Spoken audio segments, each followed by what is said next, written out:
Welcome back after the break. You're watching Indus News and I'm Fiza Jamal bringing you our main stories in detail.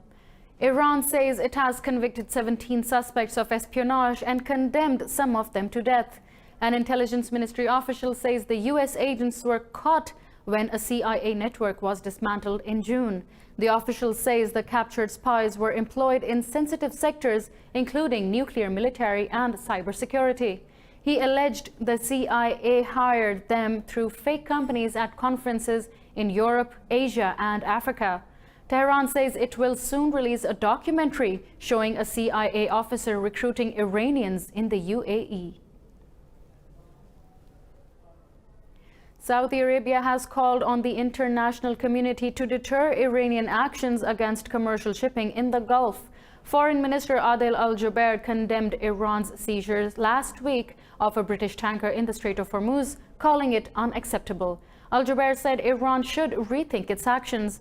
Meanwhile, British Prime Minister Theresa May has called a top-level security meeting to decide the response to Iran's tanker seizure. Earlier, Kuwait's foreign ministry also called for international diplomatic action to prevent further interference in shipping activity.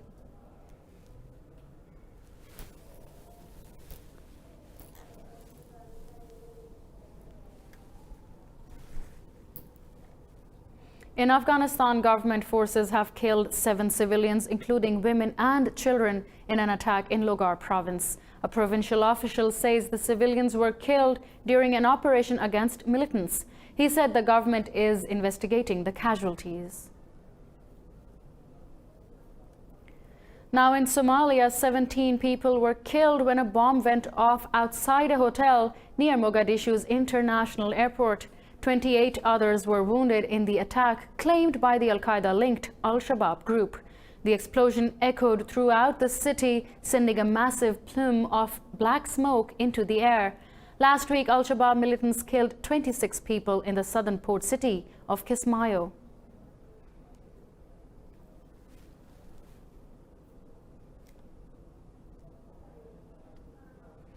And in Syria, 23 people have been killed in an airstrike on a vegetable market in northwest part of it. Russia denied responsibility for the attack after a rescue service blamed it for the strike. War monitors say 35 others were wounded. The strike comes a day after 18 civilians were killed in Russian air raids in Idlib province. Meanwhile, Turkey has threatened to launch a military operation if a planned safe zone in northern Syria is not established. Turkey's Foreign Minister Mevlut Çavuşoğlu is scheduled to meet U.S.-Syria envoy James Jeffrey today. Çavuşoğlu says he hopes disagreements regarding the U.S.-supported YPG group are settled in the meeting. And Russia says it will continue to help Syria protect its sovereignty and territorial integrity. Putin said Moscow will also ensure national security and post-war reconstruction in Damascus. He said rebel militias in Syria would be defeated by Russia-backed government coalition forces. Syria state media says President Bashar al-Assad praised Russia's military support. President Vladimir Putin also congratulated al-Assad on the 75th anniversary of diplomatic relations between the two countries. Turkey has warned the U.S. of retaliation if it imposes sanctions over the purchase of the Russian S-400 defense system. Foreign Minister Mevlut Çavuşoğlu says any such sanctions will be unacceptable. In an interview, Çavuşoğlu said President Donald Trump does not want to impose sanctions. He said Ankara did not expect the U.S. administration to take such an action.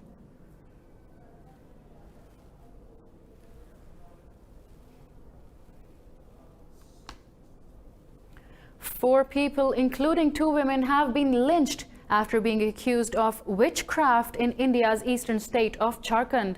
Around a dozen masked men dragged the victims out of their homes, set them on fire, and stabbed them to death.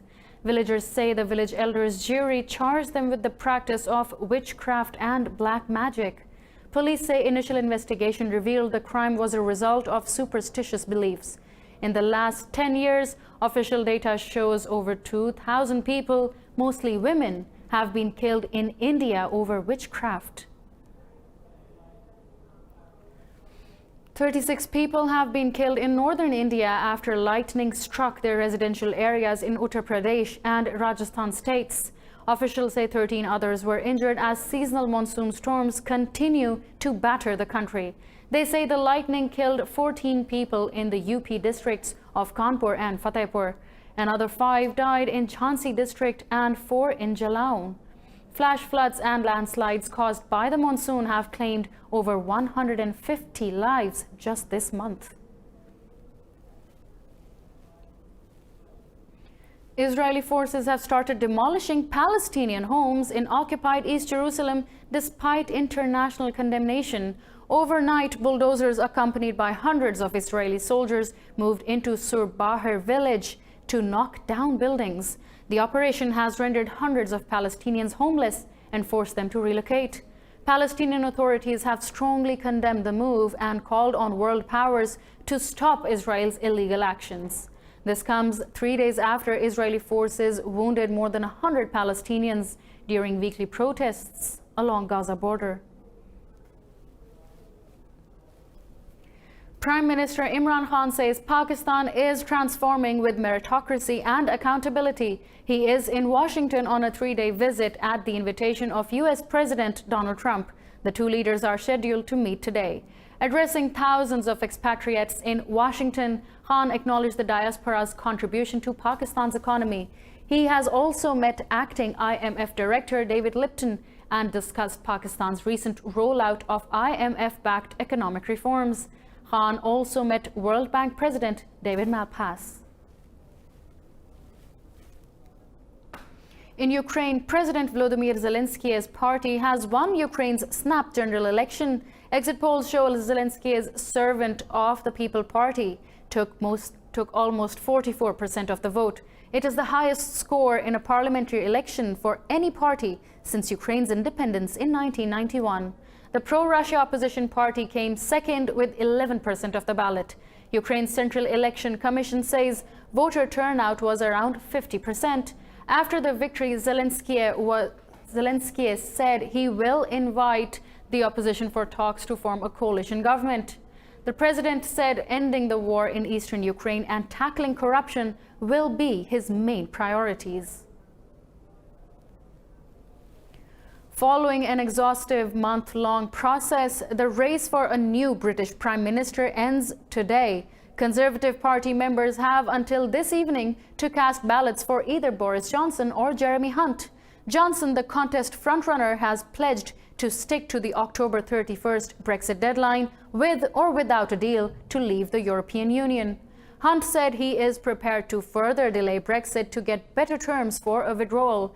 The successor to Theresa May will be announced tomorrow and they will take office on Wednesday. Prime Minister Shinzo Abe's ruling coalition has won majority in the upper house of Japan's parliament. The coalition won 71 out of 124 seats, but the Liberal Democrats-led alliance fell short of securing 2/3 majority it needs to revise the constitution. The government now controls 141 seats in both houses of parliament, well short of the 164 needed. Abe says the election results show popular support for an amendment to Japan's pacifist constitution. Even if approved by the parliament, any constitutional revision must be put to a national referendum. And North Korea has held elections for its provincial assemblies as well as local bodies. State media say 72% of registered voters turned out to vote. The turnout in the 2015 election was 99.9%. Elections in North Korea are held every 4 years, and the number of seats is determined by the population of each area. And moving on, hundreds of thousands of protesters have clashed with the police in Hong Kong. Police fired tear gas and rubber bullets to disperse a charged crowd demanding the scrapping of recently proposed extradition law. Protesters earlier blinded CCTV cameras outside a police station. Later, dozens of masked men armed with batons stormed a train station in Yuen Long State District. Hong Kong's media reports men wearing white T-shirts attacked traveling protesters on platforms and inside train carriages.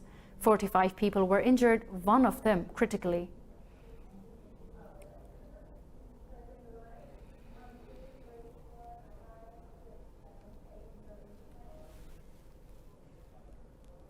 The U.S. military says a Venezuelan fighter aircraft shattered a U.S. Navy plane over international airspace. Venezuela claims the American reconnaissance aircraft had flown into its airspace, which the U.S. denies. The U.S. says the encounter took place because Russia irresponsibly supports the regime of Venezuela's President Maduro. Venezuelan Defense Minister Vladimir Padrino says U.S. actions created a safety risk in the vicinity of Mekesha Airport. UN Nuclear Watchdog Director General Yukiya Amano has passed away at the age of 72. The International Atomic Energy Agency announced the demise of the chief in a note to member states. Yukiya Amano had served as the IAEA head since 2009. Amano was preparing to step down early from his position because of an unspecified illness.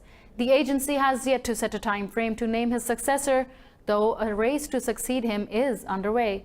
The IAEA flag will be lowered to half-mast in tribute. In France, Swedish teenage climate activist Greta Thunberg has received the first Freedom Prize in the northwestern city of Caen, Normandy. The prize winner is chosen by a worldwide online poll of respondents aged between 15 and 25. Details here.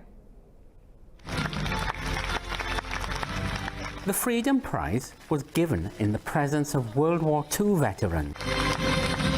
Greta Thunberg says she will donate the $28,000 prize money to 4 organizations working for climate justice. This prize is not only for me, this is for the whole Fridays for Future movement, because this we have achieved together. So I will donate the prize money for Prix Liberté to 4 different organizations working for climate justice. Thunberg said every year 7 million people die from illness caused by toxic air pollution. The most powerful thing we can do right now is to speak up, to make our voices heard, and to hold the older generations accountable, and that would just say that this is enough. We are not going to accept this anymore. Greta Thunberg founded the Fridays for Future campaign, which stages rallies every Friday to protest at the lack of effective climate legislation. In India, official data has revealed no girl has been born in 132 villages of the northern state of Uttarakhand in last 3 months. The state is infamous for aborting females before birth and in some cases murdering them after they're born. Rights activists have launched an aggressive campaign, Save the Female Child, in the state. State Health Department data shows 126 children were born in these villages, but not a single girl was born anywhere. The district magistrate says this could be a coincidence and no proof of female feticide has been found. Uttarakhand has a population of over 10 million.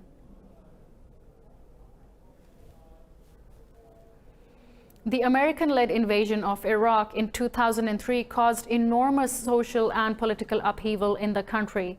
This has had many side effects, including surge in the popularity of Western-style tattoos. More in this report. Before Washington invaded in 2003, Iraqis used to tattoo themselves with primitive tools. They usually made small traditional designs to beautify their hands and faces. Now, the designs have become more westernized. All images I tattooed on my body have meaning. Here is a drawing and here is another one. I truly admire this person and he is a well-known personality. This is why I chose to tattoo my body, and the pain is normal. Tattoo artists say frequent interactions with American troops is what caused the change. Things have changed and people started loving it. Some of them cover injuries or surgery scars. Most of them come to do eyebrow tattoos. For women, the turnout is normal. Just like men, they do what they like. They do it for beauty, and some come to cover things in their bodies. For some Iraqis, tattoos have a more practical purpose. When the country descended into sectarian chaos in 2003, many got their names inked on their arms in case they were killed in a terror attack. Now we'll continue with the world of business. Dubai's Emaar Properties has signed an $11 billion contract with Beijing's Da Sing International Airport. The multi-billion-dollar project includes residential and leisure activities facilities on 5 square kilometers of land at the airport. Officials say Emaar has opened an office in Beijing. The agreement was signed on the sidelines of a state visit by Abu Dhabi Crown Prince Sheikh Mohammed bin Zayed Al Nahyan. Earlier, the Crown Prince held a one-on-one meeting with Chinese President Xi Jinping. Both sides signed deals in areas including oil, nuclear energy, and national security.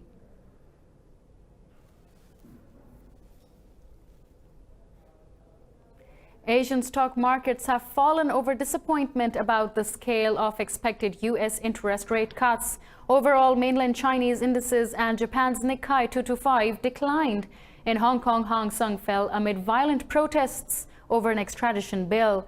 South Korea's Kospi and Australia's ASX 200 also traded lower. European stock markets are trading almost flat. This comes as the Nasdaq-style technology board marked its debut on the Shanghai Stock Exchange. The new Science and Innovation Board listed its first batch of 25 tech companies in a bid to stabilize volatile Chinese markets. Oil prices are higher in Asian trading amid tensions in Gulf and the shutdown of Libya's largest oil field.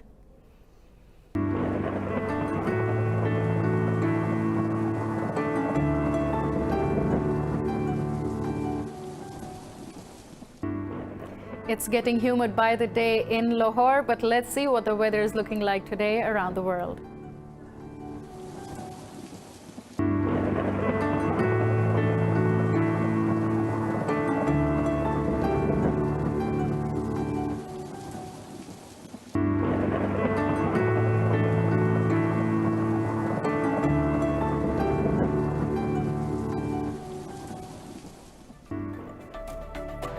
Well, these are all the main stories in detail we have for you this hour.